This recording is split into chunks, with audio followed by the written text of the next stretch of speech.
Assalamualaikum warahmatullahi wabarakatuh. Pertama-tama perkenalkan nama saya Sisibela 2, NPM 020423111111 dari kelas 3C Manajemen semester 3. Tujuan saya membuat video ini untuk membuat tugas UTS dari mata kuliah Etika dan Komunikasi Bisnis.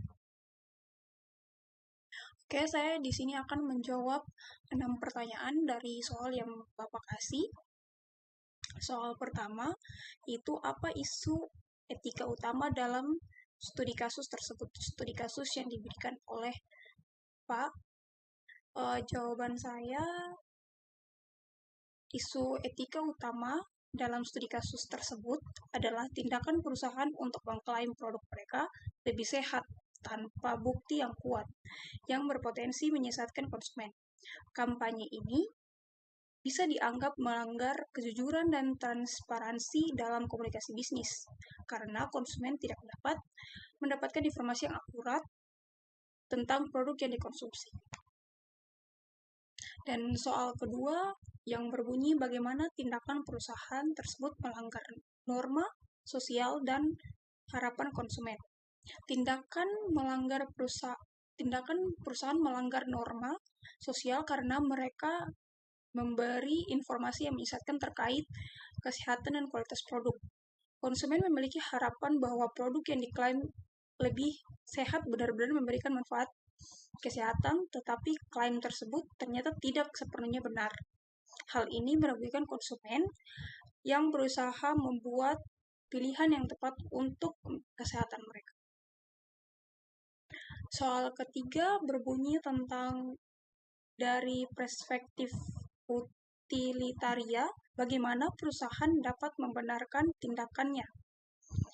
Jawaban saya itu dari perspektif utilitaria, perusahaan mungkin membenarkan tindakannya dengan alasan bahwa meningkatkan penjualan dari kampanye tersebut akan memberikan manfaat finansial yang benar bagi perusahaan, karyawan, pemegang saham, dan konsumen melalui harga yang rendah atau investasi dalam kualitas produk lainnya. Namun, tindakan ini dapat diperdebatkan karena dampak negatif terhadap kesehatan dan kepercayaan konsumen mungkin lebih besar daripada keuntungan finansial yang didapatkan.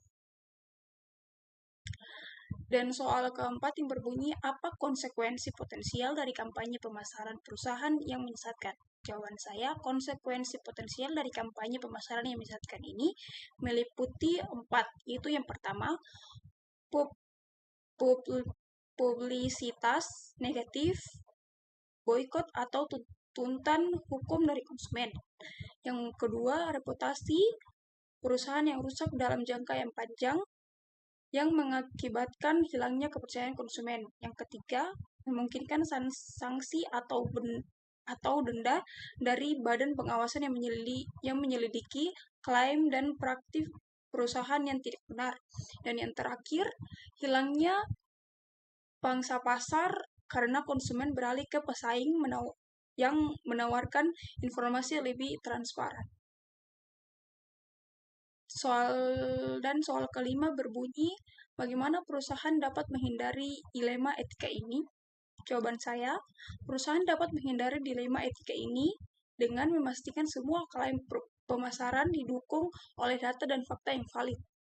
Mereka harus melakukan audit dan pengujian produk sebelum meluncurkan kampanye kesehatan. Selain itu, perusahaan perlu menetapkan transparansi dan kejujuran sebagai prioritas utama dalam komunikasi dengan konsumen. Dan soal ke-6 atau soal terakhir yang berbunyi, apa peran tanggung jawab sosial perusahaan dalam mencegah insiden semacam ini? Jawaban saya, tanggung jawab sosial perusahaan atau CSR memainkan peran penting dalam mencegah insiden seperti ini. CSR menuntutkan perusahaan untuk beroperasi dengan cara yang etis dan bermanfaat bagi masyarakat, termasuk memberikan informasi produk yang benar dan transparan.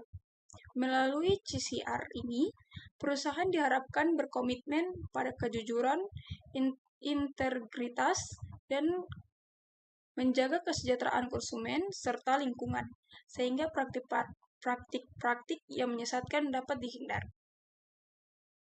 Itu saja video atau jawaban dari saya.